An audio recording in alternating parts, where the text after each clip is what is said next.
की तस्वीर हमने आपको बताई, एनडीए के बारे में हमने आपको बताया और हमने कहा था कि मध्य प्रदेश छत्तीसगढ़ पर खास फोकस रहेगा। मध्य प्रदेश की भी लगभग स्थितियां साफ ही हैं। बिल्कुल, और फोकस छत्तीसगढ़ पर भी हमारा रहेगा। छत्तीसगढ़ को लेकर क्या है मूड, वो भी हम जानेंगे। पिक्चर क्या निकलकर सामने आ रही है वो भी बात करेंगे, और साथ ही हमारे साथ खास गेस्ट पैनल भी लगातार जुड़ा रहेगा। जो छत्तीसगढ़ के जो समीकरण हैं दिन ब दिन किस तरह से बदल रहे हैं, किसके पक्ष में जा रहे हैं, उन पर भी हम उनसे लगातार समीक्षा करते रहेंगे, जानते रहेंगे। तो लगातार अब अगर बात सिर्फ छत्तीसगढ़ की कर ली जाए, कमोबेश मध्य प्रदेश से थोड़ा बेहतर ट्रैक रिकॉर्ड छत्तीसगढ़ का रहा है। 2 सीटें यहां पर कांग्रेस के पास रही हैं। 11 में से 2 सीटें छत्तीसगढ़ में कांग्रेस के पास रही हैं। उनमें से एक है कोरबा, जहां पर प्रत्याशी रिपीट किया गया है डॉक्टर चरणदास महंत की पत्नी ज्योत्सना महंत। इसके अलावा दूसरी सीट है बस्तर में दिक्कत यह हो गई, कवासी लखमा कह रहे हैं बस्तर के हम बड़े नेता हैं तो हमारे बेटे को टिकट दिया जाए, और दीपक बैज प्रदेश अध्यक्ष हैं, सांसद भी हैं, वो कह रहे हैं कि दीपक बैज के रहते कहां क्या किसकी जरूरत है, और शायद ये कहीं ना कहीं नुकसान करेगा। ये ओपिनियन पोल छत्तीसगढ़ की भी स्थिति कुछ घंटों बाद हम जब साफ हो जाएगी वो भी हम आपको इसी तरह से दिखाएंगे। लेकिन कांग्रेस दरअसल वहां से उम्मीद क्या कर रही है और बीजेपी को किस तरह की वहां से उम्मीद है, इसे हम डिकोड करने की कोशिश कर रहे हैं छत्तीसगढ़ के लिहाज से। देखिए, जानना जरूरी इसलिए भी हो जाता है क्योंकि विधानसभा चुनाव के समय ललित कोई नहीं सोच रहा था कि छत्तीसगढ़ कांग्रेस बचा नहीं पाएगी। खुद बीजेपी नहीं सोच रही थी। खुद बीजेपी को उम्मीद थी कि इतनी बड़ी जीत उसके हाथ लगेगी, लेकिन बड़ी जीत लगी। संजय राणा सर, छत्तीसगढ़ को लेकर ओपिनियन पोल क्या कह रहा है वो तो हम दिखाएंगे ही, लेकिन पहले आपके पास क्या आकलन आपका कहता है छत्तीसगढ़ को लेकर? देखिए, ऐसा आपका जो महा एग्जिट पोल है इसने बमबारी कर दी है। ओपिनियन पोल ने बमबारी कर दी है।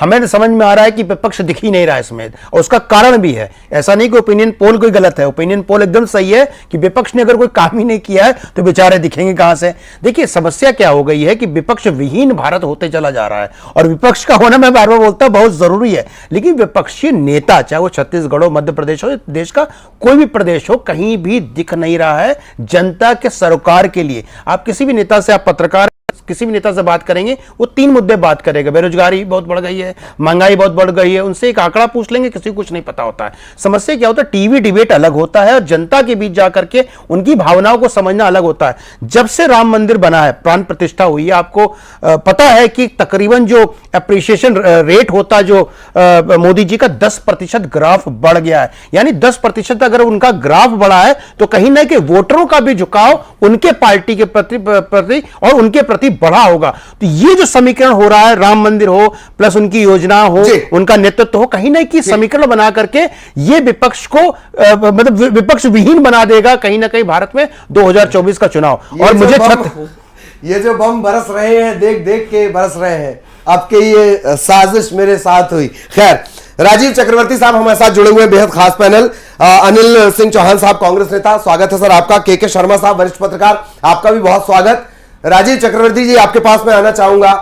मेगा ओपिनियन पोल में हमने मध्य प्रदेश की तस्वीर दिखाई, एनडीए की तस्वीर दिखाई, पूरे देश की तस्वीर दिखाई, तो आपके लिए मुस्कुराने, खिलखिलाने, कहीं कहीं जगह तो अट्टहास लगाने जैसी स्थिति है। इस पर एक आपका शॉर्ट रिएक्शन, फिर सवालों के सिलसिले प्लीज।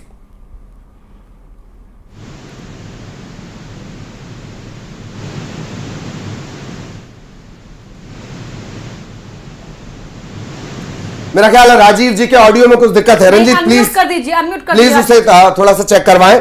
और बेहद खास मेहमान हमारे साथ जुड़े हुए हैं तो उनसे भी हम सवाल लेंगे। के शर्मा साहब हमारे साथ जुड़े हुए हैं। शर्मा सर, एक सवाल, लगातार इस ओपिनियन पोल में एक बात निकलकर सामने आ रही है, एनडीए बंपर बढ़त की तरफ, आपका रिएक्शन सर? नेतृत्व मोदी का जो चमत्कारिक नेतृत्व एक कहा जा सकता है अंतर्राष्ट्रीय स्तर पर, राष्ट्रीय स्तर पर उनके सामने इंडिया गठबंधन ने चेहरा खड़ा नहीं कर पाया, एक बात है। दूसरी चीज है कि केंद्र सरकार की जो योजनाएं लगातार आवास को लेकर, पेयजल को लेकर के, गरीबों के लिए जो उज्ज्वला, तमाम प्रकार की योजनाओं का असर मुझे नजर आता है, जिसमें सेवा सुशासन की जो बात कही गई है, और उसके साथ ही साथ छत्तीसगढ़ में जिस तरह से बात करें तो मोदी की गारंटी एक महत्वपूर्ण भूमिका विधानसभा में रही है, और जिस तरह से क्रियान्वयन किसान और महिला हितों के किया गया है, चाहे मातारी वंदन की बात कहें, चाहे जो 3100 रुपए में धान खरीदी, ये इसलिए बोल रहा हूं कि राष्ट्रीय स्तर पर एक विषय जाएगा कि यदि आप 2183 रुपए चावल, धान का जो आप समर्थन मूल्य दे रहे हैं वो कहीं ना कहीं अपर्याप्त है, जिसके चलते हुए आप छत्तीसगढ़ में किसानों को 3100 रुपए प्रति क्विंटल की दर से धान की खरीदी है। तो ये एक बहुत मुहिसा है कि मुद्दों को लेकर क्या जाएगा। अभी ठीक है कि नेतृत्व की बात है, इंडिया गठबंधन एकजुट हो रहा है, लेकिन महत्वपूर्ण बात यह है कि आपके पास मोदी के सामने एक चेहरा आपको लाना होगा। दूसरी चीज है कि जो आप घोषणा पत्र लेके आएंगे, महंगाई की बात करें, बेरोजगारी की बात करें, इन तमाम विषयों को या महिलाओं को लेकर, आदिवासियों को लेकर आप किन घोषणा पत्र में शामिल करते हैं। जिस तरह से चुनावी घोषणा पत्र, जन घोषणा पत्र की आप बात करें छत्तीसगढ़ में, तो वो एक महत्वपूर्ण भूमिका कांग्रेस को सत्ता में लाने में उनका एक बड़ा योगदान था। इसी तरह से राष्ट्रीय स्तर पर मैं फिर कहूंगा कि घोषणा पत्र महत्वपूर्ण है। यदि इंडिया गठबंधन मजबूत घोषणा पत्र के साथ आ सकता है तो हो सकता है कि नेतृत्व में कमी जो दिखाई दे रही है एक नेतृत्व की, उसमें इसकी भरपाई कर सकते हैं। जी तो चौहान जी, उनके पास चेहरा भी है, उनके पास मोदी की गारंटी भी है, और वो कह रहे हैं कि हमारे पास जन समर्थन भी है। कांग्रेस के पास क्या है?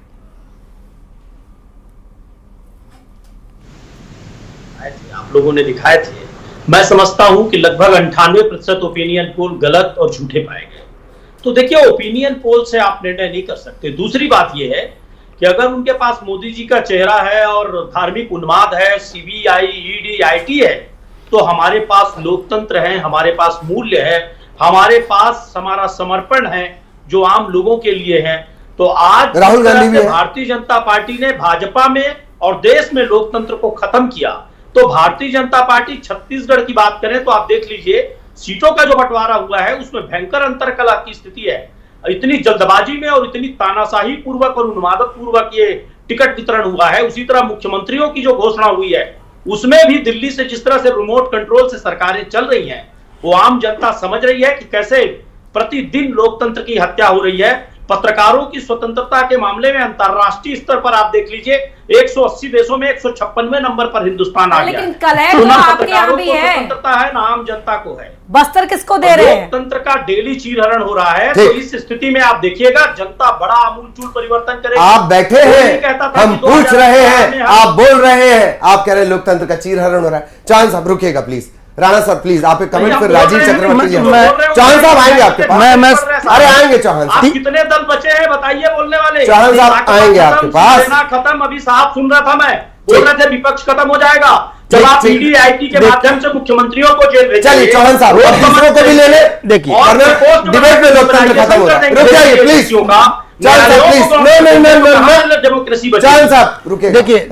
देखिए लोकतंत्र की, भाई साहब ने हमारे बात की, बड़ी अच्छी बात है, लोकतंत्र होना चाहिए। इंदिरा गांधी के जमाने में 51 बार 51 टाइम्स राष्ट्रपति शासन लगा था, तो किसने लोकतंत्र का गला घोटा था मुझे बताइए। इंदिरा गांधी जी का बदला ले रही है? अरे सर सुन तो लो, अरे सर घबराहा क्यों है ना प्लीज, बौखलाहट आपकी। देखिए सर, आपकी बातें आपकी बौखलाहट को चले जाते हैं। इंदिरा गांधी जी ने बांग्लादेश अलग बना दिया, बांग्लादेश उन्होंने नहीं बनाया था, और मानिक शॉ ने बनाया था। कृपया करके अपनी ज्योग्राफी को ना, ज्योग्राफी और मानव विज्ञान को ठीक करिए। और उस मानिक शॉ का पेंशन बंद कर दिया था माननीय इंदिरा गांधी जी ने। तो आपको इतिहास नहीं पता है, अभी बता रहे। अरे शांत हो जाइए, महंगाई कितनी है? यूपीए के जमाने में 8.25% था इन्फ्लेशन, और बीजेपी की गवर्नमेंट में 5.69%। आज का है मान्यवर, तो आप कहां से है? आप दिखने आपको आजादी थी अपनी बात रखने की, आपने रख ली। गला घोट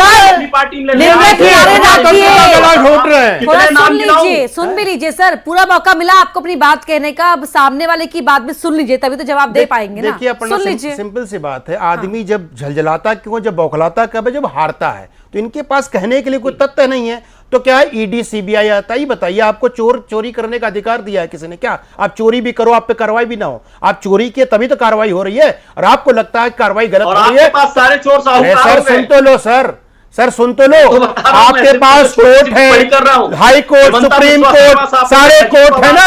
और सबसे ज्यादा वकील जो हमारे फटमिटी से आते हैं, सबसे ज्यादा कांग्रेस पार्टी में कोर्ट क्यों नहीं जाते हो? अगर लगता है कि सब गलत है, ये समस्या क्या है कांग्रेस के साथ? कोर्ट क्या सरकार चलाएगी यार? अरे अब कोर्ट सरकार नहीं चलाएगी, जनता चलाएगी और नेतृत्व चलाएगा, लीडर चलाएंगे। चलिए एक काम करते हैं, हमारे दायरे से बाहर है। चौहान साहब, कोर्ट का बहाना मत करिए। 2013 में सुप्रीम कोर्ट ने क्या बोला था कांग्रेस के जमाने में? सीबीआई के लिए हमें बोलने की जरूरत नहीं है। ठीक है चौहान साहब, घबराइए। चलिए सुप्रीम कोर्ट की बात की। ढेबर साहब की याचिका वहां से खारिज हो चुकी है। अदालत ने कहा है कि उनको कार्रवाई करने दीजिए ईडी को। मैं आऊंगा आपके पास। चौहान साहब सुन लेते हैं। चक्रवर्ती साहब बहुत देर से हाथ उठा रहे हैं। चक्रवर्ती साहब प्लीज। ललित जी, कांग्रेस पार्टी जमीनी हकीकत से दूर कोसों दूर है। कांग्रेस पार्टी यह समझती है कि सत्ता में अगर गांधी परिवार नहीं है, राहुल गांधी जी नहीं है, अगर सत्ता में सोनिया गांधी जी नहीं है, तो भारत में लोकतंत्र का चीरहरण हो रहा है।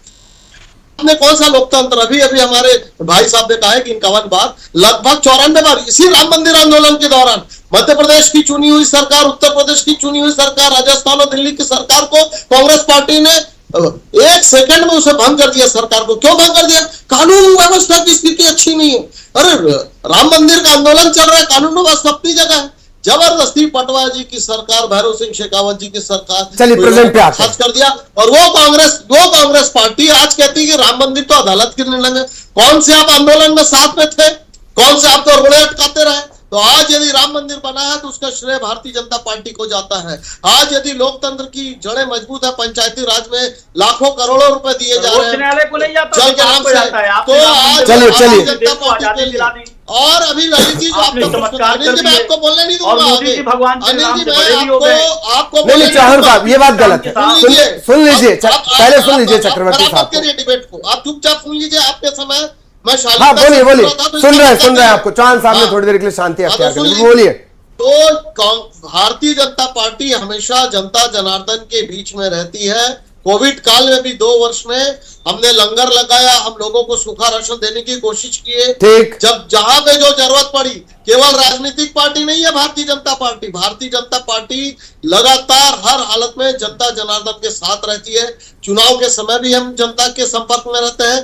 तो जनता के बीच सीधा संपर्क समन्वय अगर कोई करती है तो भारतीय जनता पार्टी करती है। इसीलिए ये ओपिनियन पोल का जो आगाज है, ये तो अभी केवल आगाज है, अंजाम देखिएगा इससे ज्यादा होगा। ठीक है चक्रवर्ती साहब, ठीक है। अरे 11 में से 12 ले लेंगे क्या? 11 में से 12 सीट ले लेंगे क्या चक्रवर्ती साहब? आप तो नाम के अनुरूप एकदम चक्रवर्ती हैं। बिल्कुल रुक जाइए प्लीज। युगल भी हमारे साथ जुड़े हुए हैं, अपना प्लीज। बिल्कुल युगल तिवारी भी जुड़े हुए हैं। युगल वहां पर बताइए क्या मिजाज जनता का? जी बिल्कुल, देखिए किसी भी चुनाव में जीत का एक बड़ा जो रणनीति एक अहम हिस्सा है। और अगर हम बीजेपी की रणनीति की बात करें तो छत्तीसगढ़ में बीजेपी की जो रणनीति है दिख रही है। आखिर हम ले लेते हैं ओपिनियन आखिर किस तरह का है, बताएंगे क्यों लगता है कि बीजेपी की जीत होगी? देखिए, भारतीय जनता पार्टी किसी भी चुनाव को हल्के में नहीं लेती और भारतीय जनता पार्टी अपने कार्यकर्ताओं के आधार पर, बूथ के आधार पर और जो एक स्ट्रक्चर है भारतीय जनता पार्टी का, उसके आधार पर सीधा जनता से संवाद करके जनता से जन जुड़ाव के आधार पर जनता के बीच में जाती है और चुनाव मजबूती से लड़ती है। जिस प्रकार की स्थिति छत्तीसगढ़ में बीते 5 वर्षों में रही और जिस प्रकार से टिकट वितरण में कांग्रेस का विलंब हुआ और उसके बाद आधा अधूरा टिकट घोषित करने का काम किया, उन्हीं दागदार चेहरों को कांग्रेस मैदान में उतारा है। वहीं दूसरी तरफ मोदी जी की गारंटी को पूरा करने वाले चेहरे। रोकूंगा, क्या बताएंगे कि ओम माथुर के आने से पहले क्या जनता का जुड़ाव नहीं था? अगर हम छत्तीसगढ़ की लोकसभा सीटों की बात करें तो पहले 1 सीट जीती कांग्रेस, फिर 2 सीट जीती। कहीं तो ऐसा तो ना हो कि कोई दिक्कत हो? देखिए एक बात बताएं कि 10 वर्षों में मोदी जी के शासनकाल में जहां देश एक और विश्व गुरु की ओर अग्रसर हो रहा है, पड़ोसी देश आंख उठाकर भी देखते हैं तो उसके अंदर घुस के हम उनको सबक सिखाते हैं। तो दूसरी तरफ एक आम आदमी की समस्या को देखते हुए शौचालय और मकान और विद्युतीकरण की भी बात करते हैं, उनके स्वास्थ्य को लेकर आयुष्मान कार्ड की बात करते हैं। मतलब आप समझिए कि समष्टि से लेकर व्यष्टि तक सब वर्ग की अगर बात हो रही है, सब तरफ देश का विकास हो रहा है। लोगों का विश्वास लगातार मोदी जी आपके सांसद टॉप ऑन टॉप थे लोकसभा में सवाल करने को, उन्हीं को हटा दिया आपने। हाथ मजबूत करेगी। धारा 370 जिसके बारे में कहा जाता था, ये सांसद जो सवाल करने वाले थे उन्हीं को हटा दिया, ये कहा जा रहा है। कांग्रेस में कांग्रेस ने हमेशा आरोप लगाया है ईडी और आईटी को लेकर। देखिए खिसियानी बिल्ली खंबा नोचे एक जो बात होती है, कांग्रेस उसका प्रत्यक्ष उदाहरण है। एक तरफ वो सांसदों पे आरोप लगाते थे, इनको छत्तीसगढ़ियावाद की लगातार ये बात करते रहे, लेकिन इनको जब चिंतामणि महाराज के खिलाफ कार्रवाई होगी, तो बाहर के लोग बनाए, और आज उनमें से तीनों के तीनों राज्यसभा सदस्य छत्तीसगढ़ में दिखते तक नहीं है। ईडी और आईटी की ये बात करते हैं, अगर अपराध करोगे तो सजा मिलेगी ना। क्या चिंतामणि महाराज पर कार्रवाई होगी, ये सवाल भी उठ रहे हैं। देखिए, कानून अपना काम करता है, तमाम चीजें अपने हिसाब से चलते रहती है, लेकिन जिस प्रकार से राहुल गांधी जी, सोनिया गांधी जी के ऊपर मामले चल रहे हैं, क्या कांग्रेस पार्टी इन दोनों के ऊपर कार्रवाई करेगी? क्या कांग्रेस पार्टी को पहले इन सवालों का जवाब देना चाहिए। और रह गई बात छत्तीसगढ़ के अंदर में, तो छत्तीसगढ़ में भारतीय जनता पार्टी 11 की 11 सीटें जीतने जा रही है, और इतिहास गवाह है कि लोकसभा चुनाव के अंदर में कांग्रेस की स्थिति पहले भी क्या रही है, और छत्तीसगढ़ राज्य को हमने बनाया है, हम ही संवारेंगे। इस बात को सरोज पांडे बाहरी है, बेहतर तरीके से बीते 5 वर्षों में कोरबा के लोग कह रहे सरोज पांडे बाहरी है, सरोज पांडे बाहरी है, ये कहा जा रहा है। आप लोग लगातार पोस्टर जारी किए जा रहे हैं बीजेपी द्वारा, और हम पूछ ही लेते हैं कि सरोज पांडे भी बाहरी है, ये कहा जा रहा है कोरबा में। आप लोग पोस्टर जारी कर रहे हैं कांग्रेस प्रत्याशियों के। मुझे एक बात बताएं, कहाँ रहती है सरोज पांडे जी? भारतवर्ष में रहती है ना, इस प्रदेश में रहती है ना। उन्होंने छत्तीसगढ़, वो एक पात्र रिकॉर्डधारी है जो उसी समय वो महापौर थी, विधायक थी और सांसद भी थी। ऐसी प्रखर नेत्री जो राष्ट्र में बड़े बड़े पदों पर रही है, महाराष्ट्र जैसे राज्य की प्रभारी रही है, उसे बाहर कह कौन रहा है? वो कांग्रेसी जो राज्यसभा सदस्य बाहर से चुन कर लाते हैं, जो राज्यसभा सदस्य जिन्होंने छत्तीसगढ़ का मुंह तक नहीं देखा, सर्टिफिकेट लेने तक छत्तीसगढ़ लेके आते हैं। एक बात को कांग्रेस को समझ लेना चाहिए कि जनता ने 2 बार उन्हें विपक्ष तक से बाहर निकाल दिया, 2 बार विपक्ष के लायक तक नहीं छोड़ा। वो राहुल गांधी जिसके नेतृत्व में शायद 48 से ऊपर चुनाव ये हार चुके हैं, ये वो प्रत्याशी उतारते हैं जिनको जनता 3 महीने पहले नकार चुकी है। और ये प्रपंच जीतने के लिए कितने भी प्रपंच कर ले, कितने भी प्रयास कर ले, छत्तीसगढ़ की जनता, देश की जनता मोदी जी और उनके साथियों को चुनेगी, उनका हाथ मजबूत करेगी, और देश विकास के रास्ते पर जिस सरपट रफ्तार से दौड़ वो रफ्तार और बढ़ेगा। ठीक है, ललित। तो आत्मविश्वास से भरे हुए हैं युगल यहाँ पर बीजेपी वाले, और ये हम कह भी रहे हैं, मेगा ऑपरेंट पोल की तस्वीर दिखा भी रही है कि जो प्रधानमंत्री नरेंद्र मोदी का चेहरा है ना, वो बड़ी वजह है इन सबके आत्मविश्वास की। के मिश्रा जी हमारे साथ जुड़े हुए हैं। जी मिश्रा सर, छत्तीसगढ़ में क्या ये आत्मविश्वास है बीजेपी नेताओं का, या जो विधानसभा चुनाव के नतीजे आए उसकी खुमारी है? क्या देख रहे हैं जी? Sharma sir please. छत्तीसगढ़ में जो स्थिति है वो घोषणाओं के आधार पर मैंने कहा कि छत्तीसगढ़ के मतदाताओं ने हमेशा जागरूकता का परिचय दिया है, चाहे 2018 विधानसभा हो, चाहे लोकसभा चुनाव की बात करें 2019। उसके बाद अभी भी जब तक मोदी की गारंटी नहीं आई थी, तब तक ऐसा लग रहा था कि यह कांग्रेस की सरकार रिपीट होने वाली है, भूपेश बघेल छत्तीसगढ़िया मॉडल फिर से आने वाला है। लेकिन जैसे ही घोषणा पत्र, क्योंकि घोषणा पत्र में किसानों को 3100 रुपए और प्रति एकड़ 21 क्विंटल खरीदी की जो बात कही गई, तो 5,500 रुपए जो मानक बोरा तेंदुपत्ता का तय किया गया, आदिवासी हित की बात कही गई, उसी तरह महिलाओं को महतारी वंदन योजना, जिस तरह दिवाली के समय आप देखिए इसका प्रचार प्रसार हुआ, आवेदन उस समय भरना शुरू कर दिए गए थे। सर मैं आपको रोकना चाह रहा हूं, वक्त की कमी है। चौहान साहब 30 सेकंड के लिए मैं आपके पास आ रहा हूं। 11 में से कितनी सीटों पर उम्मीद कर रहे हैं आप? बहुत शॉर्ट में प्लीज। 11 में ज्यादा से ज्यादा हम सीटें जीतेंगे, और मेरा एक सुझाव है आपके चैनल को, आप ये जो चला रहे हैं क्या राम मंदिर हमारी प्रतिष्ठा का विषय है, इसके साथ साथ आप चलाइए कि 2014 से क्या बेरोजगारी कम हुई, क्या महंगाई कम हुई। हाँ, बेरोजगारी का सवाल जब उठा था तब दरअसल आप जुड़ नहीं पाए। 56% लोग, अगर आप चलाएंगे तो मुझे 56% लोग रोजगार को मुद्दा मानते हैं। कांग्रेसियों से मैंने सवाल पूछा था, वो जवाब नहीं दे पाए। रोजगार को लेकर सवाल पूछा गया था। बस फाइनल कमेंट चक्रवर्ती साहब आपके पास नहीं आ पाएंगे। Rana sir final comment please. हमारे मित्र जो चौहान साहब इन्होंने बोला कि बेरोजगारी का 51 से 1991 से लेके 2020 के बीच का आंकड़ा आपको पता है, 5.60 से लेकर के 5.98 तक है। तो किस बेरोजगारी की बात करते हैं? पेट्रोल प्राइस 34 रुपए का था, 72 रुपए छोड़ के गए थे, 105% बढ़ गया था। किस बेरोजगारी महंगाई की बात करते हैं? तो जानना चाहिए, बोलना नहीं चाहिए। 400 से नीचे का सिलेंडर, प्रभु 287 रुपए का सिलेंडर आता था अटल बिहारी वाजपेयी में, 900 रुपए का। रेणुका चौधरी जी हंसी भूल गए हो, सिलेंडर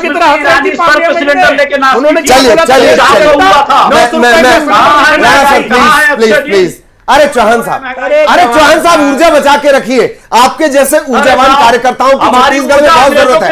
चौहान साहब प्लीज। कितने ये सवाल हम लगातार पूछ रहे हैं, टीवी स्क्रीन पर दिख रहे हैं, जनता समझ भी रही है, इसलिए 56% लोगों ने माना है कि रोजगार एक बड़ा मुद्दा है। ताकत बचाए रखिए, आपको बहुत जरूरत है, अभी कांग्रेस को ज्यादा इसकी जरूरत है।